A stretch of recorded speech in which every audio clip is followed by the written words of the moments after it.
주님께서 부활하셨습니다. 아멘. 성령께서 임하십니다. 아멘. 믿음대로 되어질 줄로 믿습니다. 오늘은 제자입니까? 라고 하는 어떤 질문을 던져보면서 말씀을 나누려고 하는데, 오늘 우리가 살아가는 이 시대 속에는 제자라고 하는 말보다는 그리스도인 또는 기독교인 뭐 이런 말을 많이 쓰는 것 같아요. 그런데 성경에 보면, 신약 성경에 특별히 보면 그리스도인이 3번 정도 나오는데, 제자라고 하는 말은 이제 성경 이제 사전을 살펴보면 269번이 사용되고 있어요. 200번이 훨씬 넘는 거지요. 그리스도인이라고 하는 말은 제자라고 하는 말보다 이제 제자라고 하는 말이 그리스도인이라는 말보다 약 90배 정도가 많이 사용돼요. 이 사실을 통해서 우리가 이제 오늘 깊이 생각해야 될 부분이 있는데, 한마디로 신약 성경은 예수 그리스도의 제자에 관한 기록들이라고 하는 거예요. 제자들에 의해서 기록된 책이지요. 또 제자들을 위해서 기록된 책이기도 합니다. 신약 성경 자체가 물론 구약뿐만 아니라 신약 성경을 전체에서 흐르는 맥은 뭐냐면 그리스도의 보혈에 대해서 이야기해요. 구속의 사역을 계속해서 설명하고 메시아의 오심과 그의 사역에 대해서 말씀하고자 하는 거예요. 그런데 오늘 신약 성경에서 그 큰 카테고리 안에 작은 소주제로 제자라고 하는 빼놓을 수 없는 아주 중요한 주제가 있다는 사실을 우리가 오늘 생각해 보자는 거예요.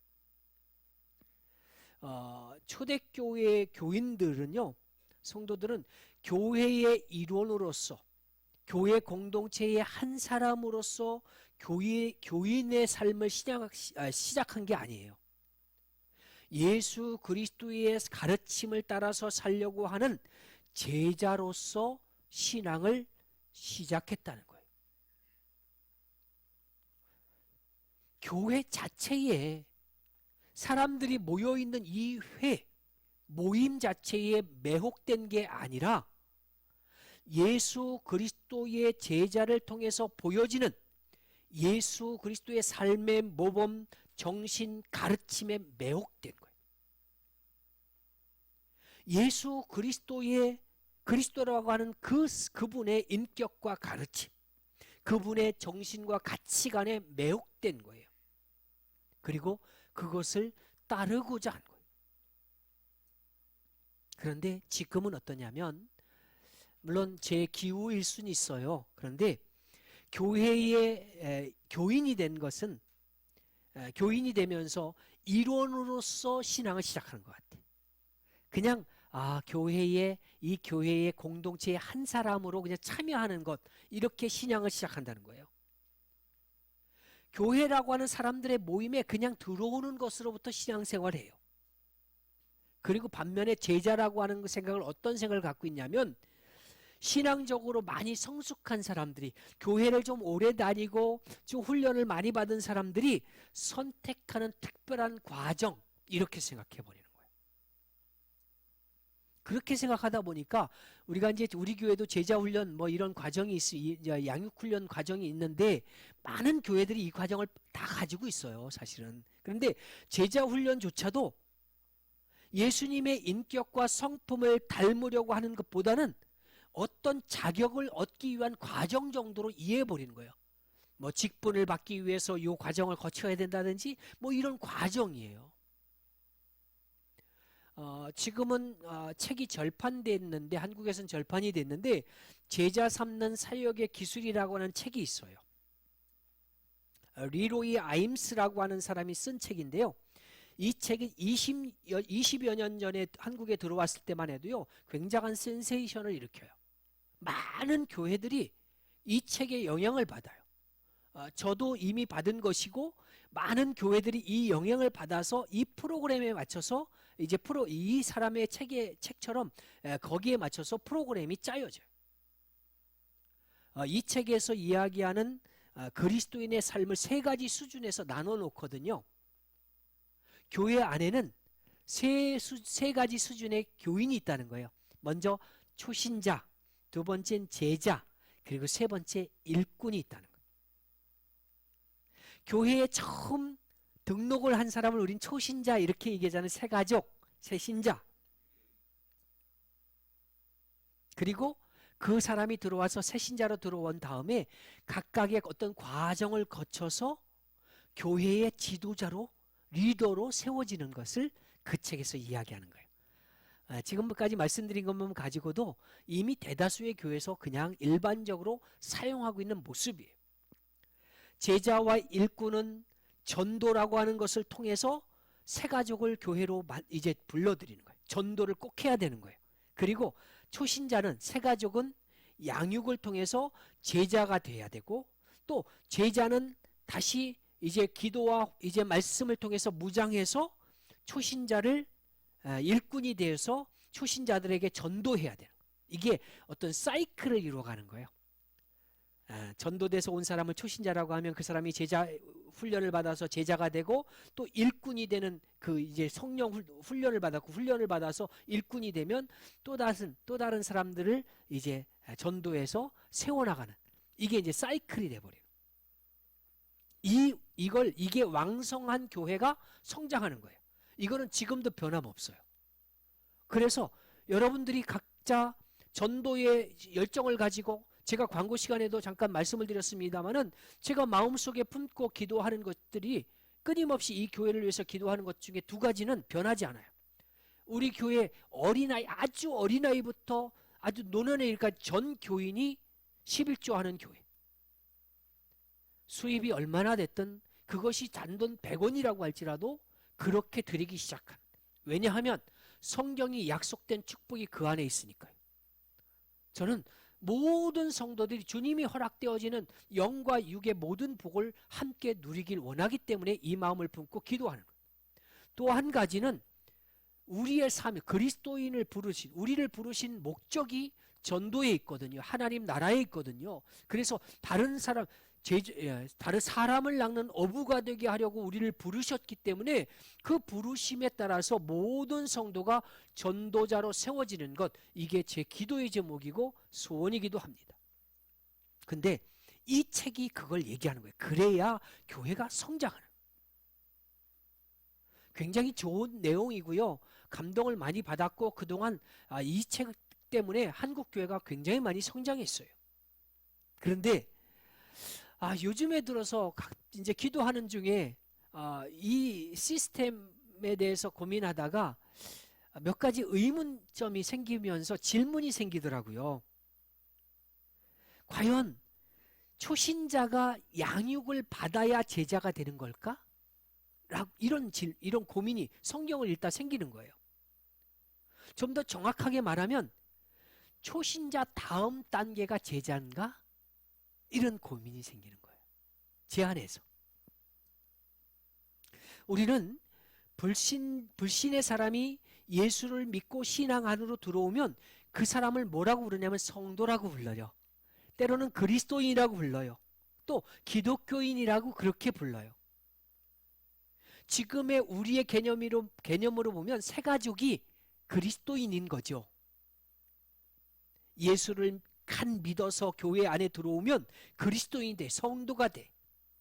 그 중에서 특별히 선택된 사람, 그리고 그래서 훈련된 사람을 우리는 예수님의 제자라고 생각을 해. 평범한 성도가, 그리스도인이 제자의 삶을 아주 특별한 사람이나 걷는 그런 것들로 여겨지는 거예요. 성도들이 뭐라고 생각하냐면, 제자는 아무나 하는 게 아니야. 특별한 훈련을, 과정을 다 마치고 뭐가 좀 채워진 사람이 제자가 되는 거지, 제자는 아무나 되는 게 아니야. 나 같은 사람은 그냥 평범하게 교회나 왔다 갔다 하는 사람은 그냥 그리스도인 성도로 만족해야지 뭐, 이 정도로 생각하는 거예요. 그런데 초기 기독교 공동체에서도 과연 이렇게 생각했을까라고 하는 거예요. 자, 이제 오늘 본문으로 한번 들어가 보죠. 오늘 본문은요, 스데반 집사님이 순교한 이후에 초대교회가 10만 박해를 받아요. 심각한 박해가 와요. 19절을 우리가 19절부터 읽었는데, 그리고 19절에 보면 그때의 스데반의 일로 일어난 환란으로 말미암아 그랬어요. 스데반 일로 인한 환란이 초대교회에 불어닥치기 시작했어요. 아주 대대적으로 믿는 사람들을 체포해서 감옥에 갇히고 죽임당한, 순교하는 사람들이 굉장히 많아지기 시작해. 이런 극심한 박해를 피해서 초대교회 성도들이 흩어지기 시작하죠. 그래서 디아스포라가 생기기 시작하는 거예요. 흩어진 믿음의 성도들이 소아시아 지역 각 곳곳으로 흩어지면서 그곳에서도 신앙의 모임을 시작하는 거예요. 그래서 베니게, 구브로, 안디옥 이런 지역에 믿는 사람들이 흩어져서 이제 모임을 시작하는 거예요. 근데 그때까지만 해도 복음은 누구에게만 전해졌냐면 유대인에게만 전했어요. 복음은 유대인에게만 해당되는 줄 알았거든요. 근데 안디옥에 갔던 몇몇 사람이 헬라 사람에게도 복음을 전했어요. 근데 놀랍게도 이방인들이 그 복음을 받아들이고 성도가 되는 거예요. 교회 공동체 안으로 들어오기 시작해요. 생각보다 많은 사람들이, 오늘 성경에는 주께서 더하게 하셨다고 해요. 전도, 교회의 부흥은 그런 거예요. 주께서 더하게 하시는 부흥을 경험케 하는 거예요. 근데 이 안디옥 교회가 막 부흥한다는 소식을 들은 예루살렘 교회의 지도자들이 모여서 회의를 시작해. 야, 우리가 안 되겠다. 저 안디옥이란 곳에 목회자를 좀 파송해야 되겠다. 저들을 좀 신앙적으로 가르치고 훈련시킬 수 있도록 좀 체계 있게 가르치는 목회자를 보내자. 그래서 목회자를 파송하는데, 오늘 성경에 보니까 착한 사람이고 성령과 믿음이 충만한 사람 바나바를 선택해서 그곳에 파송해요. 근데 이 안디옥으로 갔던 이 바나바는 혼자 사역하지 않아요. 사람이 점점 많아지니까 혼자 감당하기 어려워요. 그래서 얼마 전에 예수님을 만나서 회심했던 사울이란 사람, 바울을 다소라고 하는 곳에 있던 그 사람을 데려다가 같이 안디옥에서 공동 사역을 시작해. 공동 목회를 해. 둘이 1년 동안 성도들을 가르쳤는데 1년 정도 지나고 나니까 놀라운 일이 벌어져요. 교회 밖에 있는 사람들, 다시 말해서 안 믿는 사람들이, 이 교회 주변에 있는 안 믿는 사람들이 교회 안에 있는 사람들을 향해서 그리스도인이라고 부르기 시작하는 거예요. 이게 오늘 본문 26절의 결론적인 말씀이에요. 쉽게 얘기하면 오늘 이 사건이 있기 바로 전까지는 교회 안에 있는 사람들을 뭐라고 불렀냐면 제자로 생각했던 거예요. 아, 저 사람들은 예수라고 하는 사람을 따르는 그냥 유대교의 한 분파로서 따라가는 제자들이야, 이렇게 생각했어요. 그런데 이게 어떤 한 사람을 따르는 무리로 불리기에는 좀 어폐가 있을 만큼 세력이 커져요. 그리고 그를 따르는 사람들이 예수의 제자로 자처하고 교회에 나가는 사람들의 삶이, 그들의 생활이 모든 사람들이 인정할 만큼 바뀌어버린 거예요. 누가 봐도 달랐어요. 저 사람들은 왜 다르지? 이런 생각을 할 만큼 달라진 거예요. 그리고 그 삶에 뭔가 이제 독특한 맛이 생긴 거예요. 그래서 예수님의 제자들을 그냥 교회 안에 있는 우리끼리 그냥 모여서 야, 우리는 그리스도인이야, 이렇게 말한 게 아니라 안 믿는 사람들이 우리를 향해서 그리스도인이야, 예수님을 따르는, 예수님을 온전히 믿고 섬기는 사람들이야, 이렇게 막 부르기 시작한 거예요. 일단 이 부분을 좀 다시 한번 정리해 보면, 제자를 그리스도인이라고 부른 거지 그리스도인을 제자로 부르지 않았다는 거예요. 제자가 먼저지 그리스도인이 먼저가 아니라는 얘기예요. 우리는 이제 여기는 이렇게 말했지만 초신자 이렇게 부르고 새가족 이렇게 부르는데 그게 먼저가 아니에요. 교회에 발을 딛는 순간 제자로부터 시작하는 거예요. 제자가 성숙한 삶을 통해서 그리스도인으로 인정받는 거예요. 뭐 그리스도인으로 점에 등록해서 그리스도인이 성도가 훈련을 받아서 제자로 불린 게 아니라는 얘기예요. 이제 우리가 이 제자의 개념을 다르게 정리할 필요가 있는데요. 두 가지 정도를 명확하게 좀 정리할 필요가 있어요. 먼저 우리가 갖고 있는 제자 개념을 바꿔야 되는데요. 이 개념을 바꾸기 전에 제가 여러분한테 한번 질문을 던져볼게요. 여러분들은 그리스도인이십니까? 질문을 던질게요. 대답을 해야지. 대답을 안 하면 질문한 의미가 없잖아요. 여러분들은 그리스도인이십니까? 아멘. 자, 이 질문에 대부분 이렇게 대답을 했는데, 아멘이라고 대답했는데, 그렇다면 한 가지 더 질문을 드릴게요. 그러면 여러분들은 예수님의 제자입니까? 소리는 좀 작아졌어요. 인원은 거의 비슷한 것 같은데 소리는 작아졌어요. 근데 일반적으로 물어보면 당신은 그리스도인입니까? 라고 예수쟁입니까? 교인입니까? 그렇게 물으면 나는 기독교인입니다. 여러분 설문조사에도 종교가 뭡니까? 기독교인의 동그라미 치잖아요. 그런 것처럼 나는 기독교인이라는 대답을 해요. 그런데 당신은 그러면 제자입니까? 라고 물으면 주저하는 거예요. 자신 있게 대답을 못해요. 그러면 그리스도인의 모습과 제자의 모습이 달라야 되느냐라고 하는 거죠. 그냥 그리스도인은, 성도는, 기독교인은 평범하게 그냥 사는 사람들이고, 제자들은 특별한 훈련을 받고 전도에 올인하고 자기의 삶을 뭔가 좀 가꾸어가는 특별한 사람들이냐라고 하는 거예요. 근데 이렇게 생각한다면 그건 틀렸다는 거예요. 정말 잘못된 생각이에요. 이 생각 때문에 기독교가 타락한 거예요. 이 생각을 한국 교회가 가졌기 때문에 교회가 세상으로부터 그 맛과 멋을 드러내지 못하는 거예요. 맛을 잃은 소금이 돼버린 거죠. 그래서 세상에 버림받는 거예요. 초기 기독교인들은요, 교회 공동체 안에 들어오는 순간 제자가 돼버리는 거예요. 그 안에는요, 자, 이제 신앙생활 어느 정도 하셨으니까 이제 제자 훈련 받으시는 게 어떨까요? 이렇게 질문할 필요가 없어요. 왜냐하면 들어오는 순간 제자니까. 오늘 본문에 보면 초대교회 성도들이 외부 사람들로부터 그리스도인으로 불려지기 시작했다는 것, 이거는요, 대단한 의미가 있는 말이에요. 그 전까지는 어떻게 보였어요? 저 사람들은 예수의 제자들이야.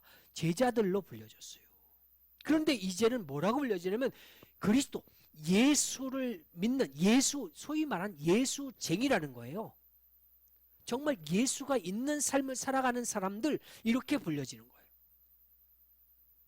그때까지는 다른 사람들 눈에 어떻게 보면 유대교의 한 분파로 생각되어졌던 종교예요.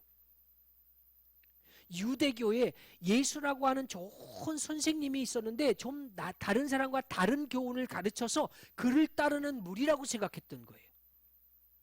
근데 이제는 예수를 그리스도라고 믿는 사람들, 그 제자들이 유대교의 한 분파가 아니라 전혀 다른 당당한 종교로, 진리로 인정받는 장면이에요.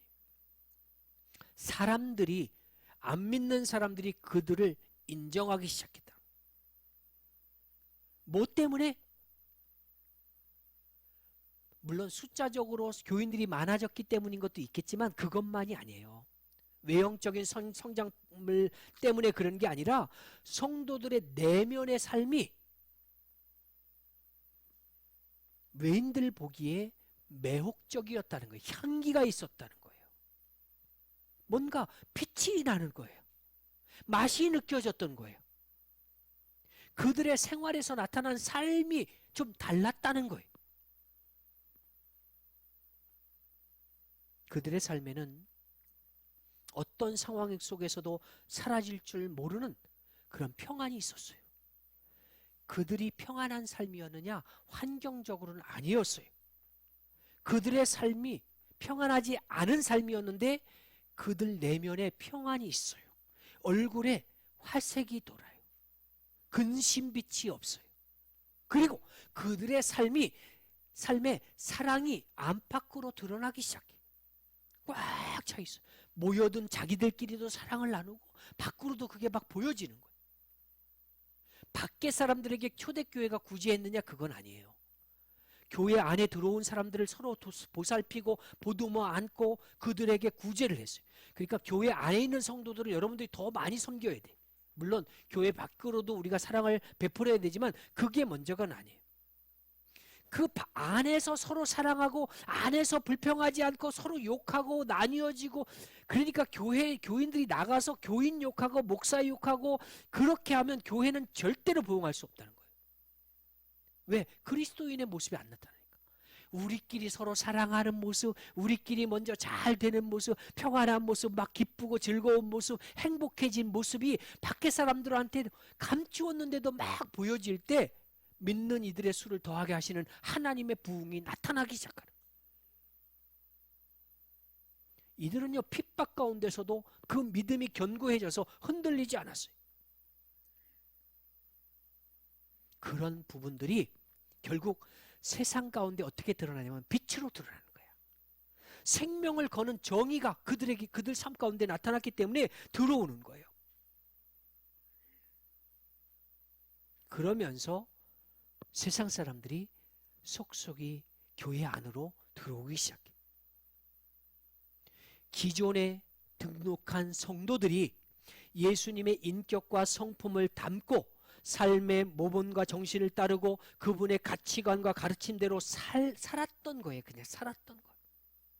그리고 밖에 있는 안 믿는 사람들은 그 사는 모습을 보고 저 공동체가 너무 보기 좋아서 거룩한 교회 공동체 안으로 들어오기 시작했다는 거예요. 교회는 그런 곳이 돼야 되는 거예요. 우리는 나가서 복음을 증거하고 사람들을 강권하여 데려다가 채우는 일도 중요하지만 우리 이 안의 모습이 너무 궁금해서 저 교회는 뭔가 특별한 것이 있을 것 같아서 그래서 오고 싶은 교회, 나도 거기 가면 안 돼? 이런 소리가 나오는 교회가 되게 해야 돼요. 근데 그런 교회가 되게 하려면 소문이 좋게 나야죠. 매번 성도들이 나가서 목사 욕하고 교인들 욕하고 뭐 집사 권사 욕하고 이러고 다니면 그 교회 가보고 싶겠어요?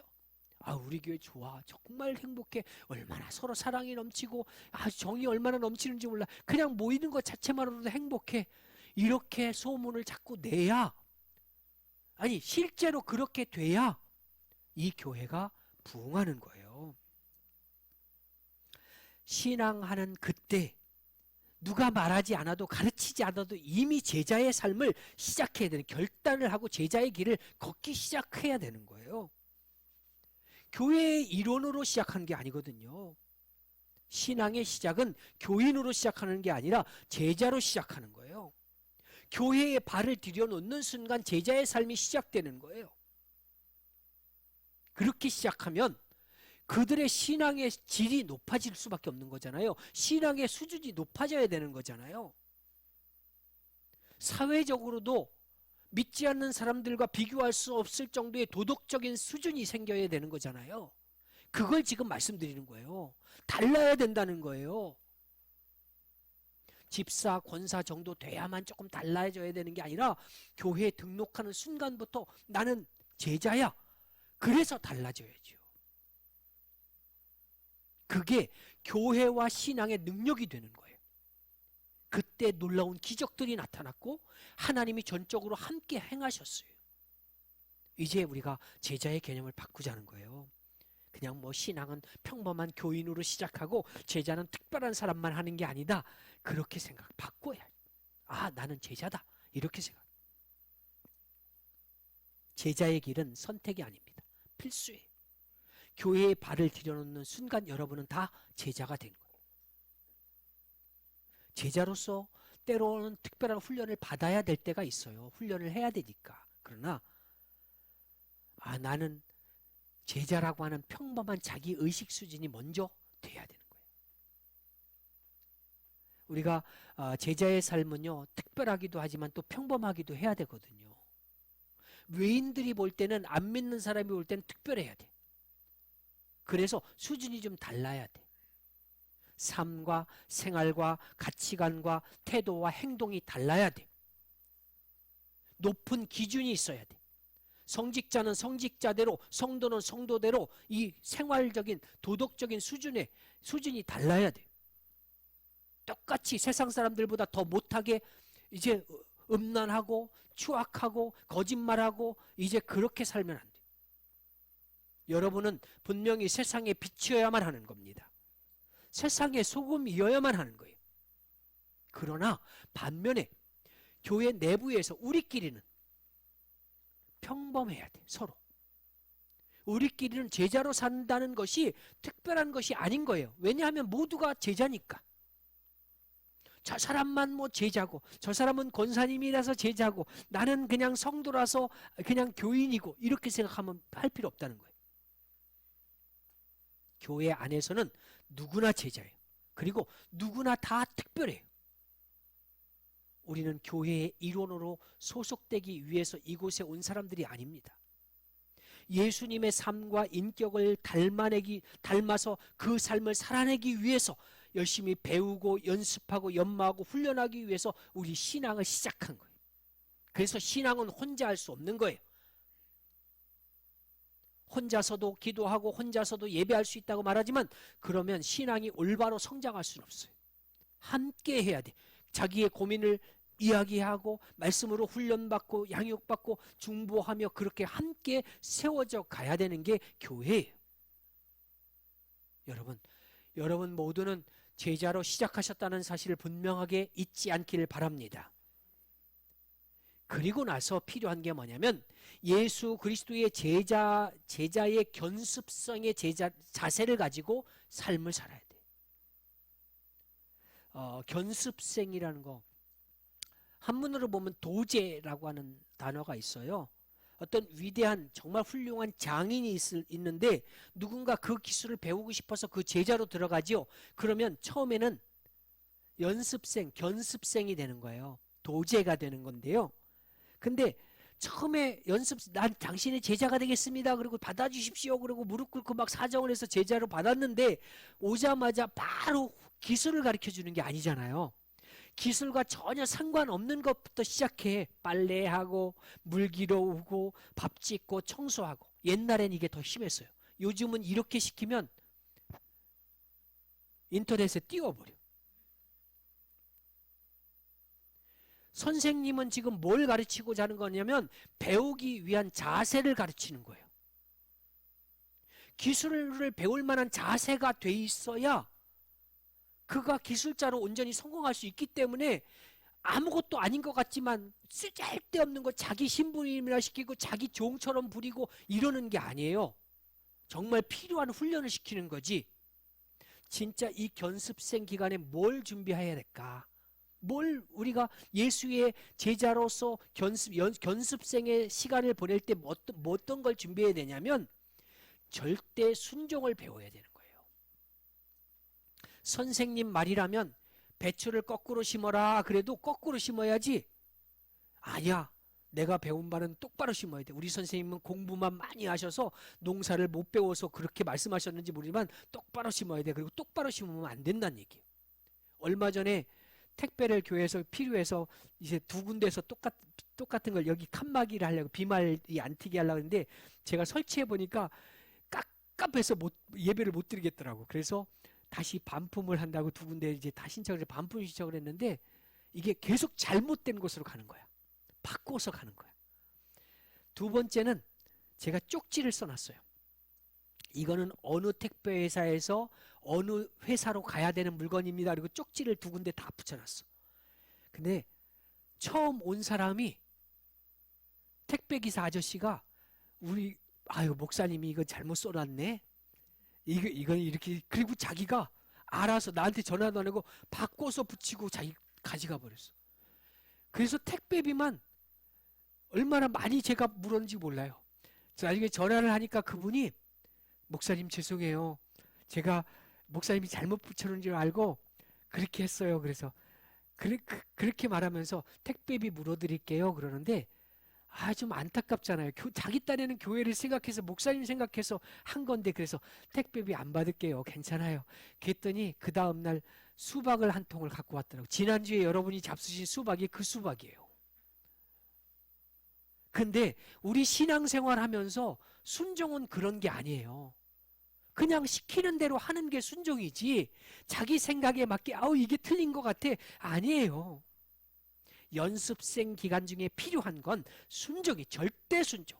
그 절대 순종을 통해서 베드로는 많은 물고기를 잡게 된 거예요. 안드레는요, 오병이어의 기적을 체험할 수 있었어요. 말씀을 정리합니다. 여러분, 우리는 이미 예수 그리스도의 제자입니다. 신앙적인 수준을 좀 높이십시오.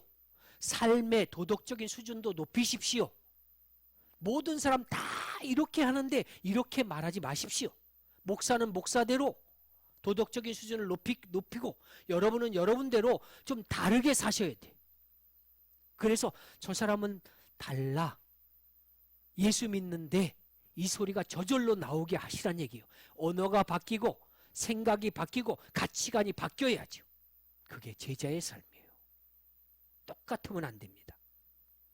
그리고 주님께서 우리를, 저와 여러분을 제자로 만들어 가시기 위해서 절대 순종의 그릇을 이제 만들어 가시고 채워가기 시작해요.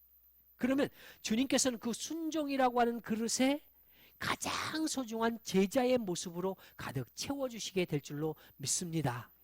아멘.